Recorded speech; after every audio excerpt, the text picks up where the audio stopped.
ఏమంటే ఒకవేళ నీవు ఈ స్థితికి వెళ్ళిపోయావేమో ఒకసారి ఆలోచించు. It's chronic diseases. మరలా నువ్వు వెనక్కి రాలేవనేసాడు. 1 వారం ఉండిపోయావు, 2 వారాలు ఉండిపోయావు, నెల ఉండిపోయావు, నెలలు ఉండిపోయావు.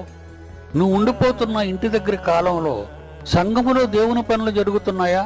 సంఘములో దేవుని పనులు జరుగుతున్నాయని తెలిసి నీవు నీ స్వార్థం కోసం, నీ సంతోషం కోసం, నీ అవసరాల కోసం తండ్రి పనిని నిర్లక్ష్యం చేస్తే, నువ్వు రాకపోతే దేవుని కుమారుని మరలా సిలువ వేయచ్చు. బాహాటముగా ఆయన అవమానపరుచుతున్నారు. ఒక పక్క కన్న తండ్రి తన మనస్సులో ఆనందం, తన ఆత్మకు సంతోషం లేక బాధపడుతుంటే, ఒక పక్క కుమారుడైన క్రీస్తు ఎవరి కొరకు తన ప్రాణాలు పెట్టి మరణించి మృత్యుంజయుడే లేచాడో ఆ యేసును మరలా నువ్వు సిలువ వేస్తూ ఆయన అవమానపరుస్తున్నావు, క్రీస్తును అవమానపరుస్తున్నావు, తండ్రిని ఆయాస